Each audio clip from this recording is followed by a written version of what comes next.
Welcome to the Deep Dive, the place where we distill stacks of sources and dense research into pure, essential knowledge. We're here to give you the shortcut to being the most informed person in the room, with the surprising facts and deep analysis that sticks. Today, we're undertaking a pretty monumental deep dive. We're looking into someone whose personal journey just completely became a blueprint for global activism. We are exploring the life and, I guess, the transformative work of V, the American playwright, author, performer, feminist, and activist. And when you look at the source material, the sheer weight of her influence, it's just undeniable. Totally. We found this quote from the New York Times back in 2006 describing her most famous work. They called it probably the most important piece of political theater of the last decade. Which is huge praise, I mean, for a stage production. Exactly. So our mission today is really to understand why. How did that happen? Right. We want to trace that line from V's personal story, overcoming trauma, a trauma that's so deeply, woven into her identity, all the way to establishing these massive global movements. We want to connect the dots, basically. The art, the healing, and the very real measurable impact. We're talking multi-million-dollar philanthropic action here. Let's start with maybe the most powerful symbol of that transformation, the name itself, V. Yeah, our sources really highlight this. V deciding in 2019 to officially adopt the mononym V. She shed her former surname, Ensler. And this wasn't just like an artistic whim, right? It wasn't some rebranding exercise. Not at all. It was deeply consequential, personal, public, a real reckoning. Exactly. And the timing is key. It followed the publication of her book, The Apology. The book is crucial for understanding this whole journey. Right, because in The Apology, she detailed the sexual and physical abuse she suffered from her late father. And the name change was this explicit, permanent severing, cutting ties with his name, his legacy. It was like a final definitive act of healing, you could say. Wow. So taking this incredibly private pain and immediately channeling it into her public, ongoing activist identity. It's a really striking example of that process. Okay, so if that personal story is the engine, let's unpack that foundation. Section 1, trauma, transformation, and early career. Okay, so V was born Eve Ensler, 1953, New York City, grew up in Scarsdale. Second of 3 kids, right? That's right. And it was a complex household, Jewish father, Christian mother. She grew up in a predominantly Jewish community. Interestingly, today she identifies as a Nibiran Buddhist, which really informs her philosophy, especially around suffering. And the sources, they don't shy away from her childhood trauma. She's spoken very openly about being sexually and physically abused by her father. Yeah, between the ages of 5 and 10. And that fundamentally shaped her youth. How did she describe herself back then? Well, she said she was very sad, very angry, very defiant, and felt like, the girl who didn't fit anywhere. That feeling of being an outsider defined by this hidden injustice. You see that often in activists, don't you? Absolutely. It's a recurring theme. She took that defiance, though, and channeled it academically. Attended Middlebury College, graduated in 1975. Where she apparently earned a reputation pretty quickly. Oh, yeah. As a militant feminist. That's how she was known. But getting through college didn't automatically mean peace, right? The sources show things were still pretty turbulent afterwards. Definitely not. Post-graduation, she described, a really rough period. A string of abusive relationships and also dependency on drugs and alcohol. It's a stark reminder, isn't it, that trauma doesn't just stop. It echoes, especially in relationships, until it's really confronted. It absolutely reverberates. It was a critical struggle. But then came a turning point, it seems, in 1978. Her marriage. Yeah, she married Richard Dillon McDermott. He was a bartender at the time, and apparently he helped convince her to enter rehab. So maybe some stability there. It sounds like it provided that initial space for recovery. But perhaps the most profound relationship during that time wasn't with her husband. You mean with his son? Exactly. Mark Anthony McDermott. He was 16, from Richard's previous marriage. And this relationship was really significant for her. It's a beautiful and vital detail in the sources, yeah. V has said publicly that this relationship taught her how to be a loving human being. Wow. Given her own background, forging that kind of healthy, loving bond, that must have been incredibly healing, foundational. Totally foundational. And there's this really moving anecdote in the sources, too. After V suffered a miscarriage, Mark actually adopted the baby's planned name, Dylan, as his own middle name. Oh, wow. That really solidifies that connection, doesn't it? An unexpected family bond. It really does. But even with that emotional foundation, the sources suggest V needed something else. autonomy. Right, to become the artist and activist we know. So the marriage ended. It did in 1988. Mhm. V cited a need for independence, for Okay. freedom, really, to pursue her own path. Which was becoming clearer by then. And that path was heavily influenced by her spiritual life, which was deepening. Identifying as a Nichiren Buddhist, that provides the lens, for how she views suffering. And the core practice there is chanting, right? Yeah, jetting namamushrenchlo. The idea is to manifest inner wisdom, compassion, essentially transforming suffering, negative karma into fuel for growth. Mm. They often call it changing poison into medicine. Changing poison into medicine, that phrase. That feels like the key thematic link, doesn't it? I think it absolutely is. It explains why she treats trauma not just as this debilitating tragedy, but almost as a resource. Exactly. It's the intellectual scaffolding for her work. And you see it play out later very clearly when she confronts physical illness. Her cancer diagnosis in 2009. Right. She received treatment for uterine cancer, and that whole experience became the subject of her memoir, In the Body of the World. She was declared cancer-free in 2012, which is wonderful news, of course. Great news. But it's how she framed the illness that's so striking. The sources quote her saying she used sickness as a tool for transformation. Again, that philosophy. Taking something inherently destructive, cancer, childhood abuse, and insisting on its utility. It's this radical rejection of victimhood. It's a commitment to using the energy of the struggle itself. That spiritual and philosophical grounding, it feels essential for understanding how her art turns so quickly into this functioning global activist machine. Indispensable. Yeah. It really sets the stage perfectly for the work that just changed everything, for her and for millions of others. Which brings us perfectly to Section 2, the Vagina Monologues and the V-Day movement. Okay, so V writes the Vagina Monologues in 1996. And it's hard maybe for listeners today to fully grasp how radical that title, that content was back then. Oh, completely. The word vagina just wasn't said openly, certainly not in a commercial theater setting. It was like a grenade, linguistically and theatrically. Absolutely. And the power of it was in its simplicity, its vulnerability. It started so humbly. Like literally in a basement. Literally. Yeah. The basement of the Cornelia Street Cafe in Greenwich Village. Yeah. Then off-Broadway, then off-Broadway runs. It was a true grassroots thing, building steam purely on word of mouth, on the emotional punch of the story. And once it got out of that basement, It just exploded. It quickly got serious critical acclaim. Won the Obie Award for Best New Play in '96. Then a Guggenheim Fellowship for Playwriting in '99. but the scale is what really sets it apart from other hit plays, isn't it? Oh, completely. The global reach is astonishing. Translated into 48 languages. Yeah. Performed in over 140 countries. Think about that. These intimate, vulnerable stories V collected, they were resonating across incredibly different cultures, connecting women in a way maybe traditional politics couldn't. That's exactly it. And the high-profile performances were key to amplifying that. Right. The list of celebrities who performed in it is incredible. Jane Fonda, Oprah Winfrey, Glenn Close. Idina Menzel, Susan Sarandon, Whoopi Goldberg, Cyndi Lauper. The list goes on. Their star power basically turned conversation about anatomy, about trauma, into this mainstream humanitarian call to action. And that's the crucial link, right? The play wasn't just about violence. It was designed to be the engine for change. Precisely. The sources confirm it.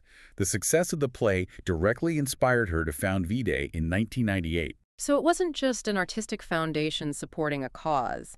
It became the cause. It became this massive global activist movement, dedicated to stopping violence against women, girls, gender-expansive people, and, importantly, also the earth. The art gave them the language, maybe, and the organization gave them the structure. Well put. And the name, V-Day, it's just brilliant branding, isn't it? Yeah. Semantically clever. How so? Well, the organization intentionally plays on the triple meaning of V: victory, Valentine, and vagina. Ah, okay. So linking victory over violence. For Valentine, sort of universal love and connection. And vagina, reclaiming that core female identity. Exactly. It broadened the mission beyond just trauma. It brought in agency, celebration. Okay, let's talk about the scale of this mechanism. How effective was this model, using annual benefit performances of the monologues to actually fund the activism? The measurable impact is just staggering. By 2010, the movement had sparked over 1,400 V-Day events. Wow. In more than 1,500 locations around the world, and financially.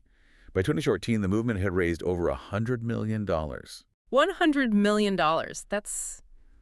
That's incredible. Generated by essentially a network of grassroots theater productions. All feeding this global humanitarian work. It's proof, really, that emotional vulnerability, when channeled through a clear artistic vision, can be an immensely powerful fundraising tool, a tool for real social change. So where did that $100 million go? What specific things did it achieve? The sources point to very specific, targeted results. V-Day funded over 12,000 community-based anti-violence programs and safe houses. And crucially, focusing on high-risk areas. Exactly. We're talking about places like the Democratic Republic of Congo, the DRC, Haiti, Kenya, Iraq. These safe houses aren't just general shelters. They specifically offer sanctuary from endemic violence. Things like domestic abuse, female genital mutilation, FGM, and so-called honor killings. And just for our listeners, FGM, female genital mutilation, involves partially or totally removing external female genitalia or other injury for non-medical reasons. It's vital context for the kind of extreme violence V-Day is confronting. Absolutely critical context. The scope is just remarkable when you step back. From tackling linguistic taboos in a New York basement, To building physical shelters, protecting women from ritualized violence in conflict zones like Iraq and the DRC. that whole trajectory. That's why V received the highest honors in the theater world, not just for the play itself, but for the global structure it launched. Which culminated in the Tony Award recognition in 2011. Yes, the Isabel Stevenson Award. Yeah. That's a special Tony given for substantial humanitarian work within the theater community. And it's specifically cited the creation of the V-Day movement. Exactly. It really underlines the idea that maybe her greatest contribution wasn't just the words on the page, but the actual physical humanitarian machine she built from those words. And that machine kept working, kept evolving, long after the Vagina Monologues became a global phenomenon. Definitely. Which takes us nicely into Section 3, expanding the narrative, subsequent theatrical and literary works. Right. Once the monologues had made such a huge impact, she had to decide, okay, what comes next? What's the next story to tell? And she spent the next couple of decades really broadening her focus, moving from that specific political act of reclaiming the vagina to exploring violence, body image, identity, global insecurity in wider ways. Like with her play, The Good Body. Exactly. In 2005-2006, she toured that play to 20 North American cities. What was the main shift in focus there? It moved from the hidden trauma, the abuse, the shame tied to the vagina to the visible body. The play explored that pervasive global pressure women feel to physically change themselves. Through surgery, diets, whatever. Right. All to gain societal acceptance. It was looking at this idea of the colonization of the self, how external pressures, media, cultural standards dictate our worth based on how we look. So if the monologues were about reclaiming what society tells you to hide. The Good Body was about resisting what society tells you to change. Makes sense. Then in 2006, she tackled something different again with The Treatment. Yeah, that play looked at geopolitical trauma, the moral, the psychological fallout from being involved in military conflicts. It was a significant expansion, moving beyond explicitly gendered violence to the wider societal damage caused by war. And connecting back to her personal life again, too. It does. The Treatment actually starred her adopted son, Dylan McDermott. Wow. So bringing that foundational family relationship right into a discussion about societal trauma, that constant weaving of the personal and the political, it's just core to V's whole approach. We touched on her cancer journey earlier. That became the heart of In the Body of the World. First a memoir in 2013, then a solo play in 2018. Right, directed by the amazing Diane Paulus. How did she approach translating that cancer experience for the stage or even the page? Well, it wasn't just a medical diary. It was a much deeper look at the body as this political and emotional landscape. Booklist called the memoir a ravishing book of revelation and healing. Lashing truths and deep emotion, courage, and perseverance. That's quite the description. It really is. Yeah. V used her illness to explore not just the physical pain, but also the flaws in institutional health care and the sort of radical act of finding agency within your own body when it feels like it's under attack. And it was in that work she articulated that really powerful, almost counterintuitive philosophy. The only salvation is kindness. Yeah. Considering the immense pain, physical, psychological, she survived, that statement is profound. It feels like the distillation of her Buddhist practice into this simple, actionable, political idea. I think so. And this brings us back full circle almost to The Apology, the 2019 book that came right before the name change. The apology is such a fascinating concept, imaginative nonfiction where she writes the apology she never received from her abusive father. The literary device there is just so powerful. V realized, didn't she, that the apology she needed, one that might bring closure, It was never going to come in real life. So she created it herself. Exactly. By imagining it, by writing those words, she could process the trauma, maybe release some of that bitterness, really take control of the narrative of her own abuse. It's an incredible act of self-empowerment, creating the closure that reality denied her. And the sources are clear. Finishing that process, writing and publishing the apology, that's what gave her the final sort of emotional and intellectual green light to shed her father's name. And become V. The literary act was the final therapeutic step towards total independence. It really cements that idea for V. Personal healing is a public act. It's intertwined. Absolutely. And beyond these really heavy transformative works, she also wrote successfully for a younger audience. I Am an Emotional Creature in 2010. That book did really well, right? New York Times bestseller list. Huge success. Shows her dedication wasn't just about healing past trauma, but also inspiring agency in the next generation. Trying to equip girls with the language and framework to value their feelings, take charge. Exactly. And her nonfiction for adults also shows this broad intellectual curiosity. 2006, she published Insecure at Last, Losing It in Our Security-Obsessed World. That title is intriguing. Insecure at Last. What's the argument? It basically explores modern life's obsession with security, physical, financial, emotional. V argues that the extreme lengths we go to feel safe often end up trapping us. And that real freedom might come from letting go of that illusion of total protection. That's the core idea. It's almost an activist book about mental liberation in a way. She also contributed significantly to anthologies like co-editing a memory, a monologue, a rant, and a prayer in 2006, focused specifically on violence against women. Okay, now for those two sort of amazing hidden credits that show just how far her influence reached, even outside activist circles. First, the uncredited contributions to Wicked. Isn't that incredible? Wicked, fourth longest running show in Broadway history, a massive commercial juggernaut. And V's feminist insights were secretly woven into its fabric. Gives you a whole new perspective on that musical, doesn't it? It really does. And second, consulting on Mad Max. Fury Road. I know, the 2015 action blockbuster. Talk about unexpected reach. It defines it. An activist whose work started in a basement shaped a $100 million global movement.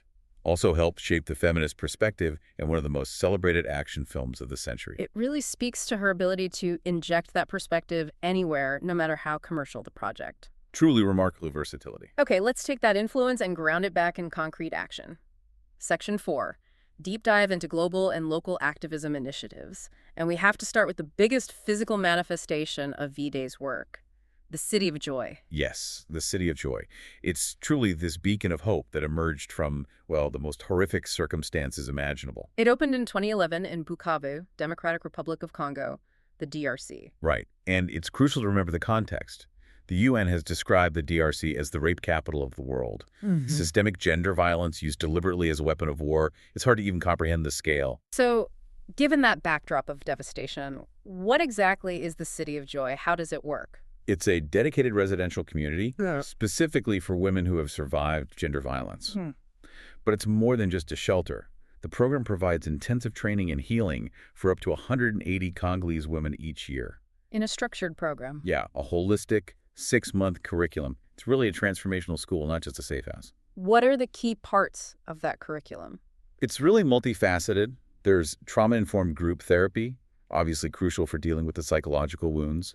There's self-defense training, rebuilding that sense of physical autonomy. Okay. Comprehensive sexuality education, covering vital issues like HIV/AIDS, family planning. Expressive arts are big too, storytelling, theater, finding voice again, and critically, robust economic empowerment training. Let's focus on that economic empowerment piece. Why is that so vital in this model?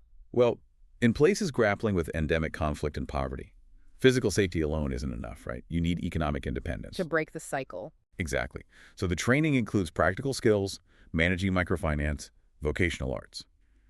The goal is that when these women return to their communities, they have the means to support themselves and their families. It helps break that cycle of dependency that can lead right back to vulnerability. And what makes the City of Joy model different, maybe, from more traditional Western-led aid efforts in the region? This is key, the self-sufficiency aspect. The sources really emphasize that Congolese women themselves run, operate, and direct the City of Joy. It's not run by outsiders. No, not by American or European expats. This focus on local leadership is vital. It ensures cultural relevance, long-term sustainability. It transforms it from just a charitable intervention into genuine empowerment and community building. And its impact was significant enough to be featured in a Netflix documentary. Yeah, also called City of Joy. Really brought its story to a global audience. So after establishing this major institution, V and V-Day launched another huge global campaign in 2012, 1 Billion Rising. Right. This was a brilliant way to mobilize global public opinion on a massive scale. What was the core idea behind 1 Billion Rising? It was created as this global protest campaign, demanding an end to violence, promoting justice, gender equality. The name itself comes from that stark UN statistic. 1 in 3 women globally will experience sexual or physical violence. Which translates to roughly 1 billion women. Exactly. 1 billion women affected, hence 1 billion rising. And the chosen form of protest was dance. Yes, which might sound unusual, but it was very intentional. The campaign launched on V-Day's 15th anniversary, February 14, 2013. It involved these huge, coordinated dance actions happening all over the world simultaneously. Why dance? It used collective celebratory movement as a form of joyful, visible protest, taking a stand against the shame and isolation that often surrounds trauma. It was about turning silent suffering into loud, collective, embodied defiance. Beyond these huge global initiatives, V has also consistently gotten involved in very specific, often politically charged advocacy work around the world using her platform. Yeah, you see her dedication to places that maybe don't always get the media spotlight.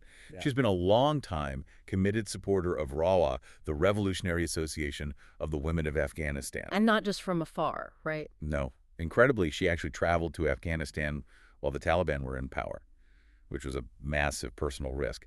And she organized programs there, including an Afghani Women's Summit for Democracy. That's serious commitment. And her advocacy was also focused closer to home in Mexico. Right. In 2004, she was protesting down there alongside some major American names, Sally Field, Jane Fonda, Christine Lottie. What was their goal? They were targeting the Mexican government, trying to pressure them to properly reinvestigate the brutal and largely unsolved murders of hundreds of women in Ciudad Juarez. That area had become notorious for femicide. Exactly. Infamous. And V understood that bringing celebrity focus could force official attention onto these long-ignored human rights crises. And domestically, here in the U.S., she's had this incredible long-term commitment within the criminal justice system. Since 1998, leading a writing group at Bedford Hills Correctional Facility for Women. Yeah, that sustained dedication to incarcerated women is powerful.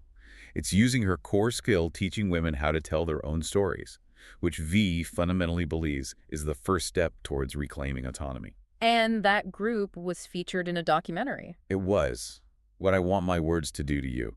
It really highlighted the emotional work, the expressive power being cultivated among the participants, including some high-profile inmates like Judy Clark and Kathy Booten. Her advocacy also stretched into broader policy arenas, showing her influence across different sectors. Yeah, like in 2016, she co-signed a letter to Ban Ki-moon, who is the UN Secretary General then, What was the letter about?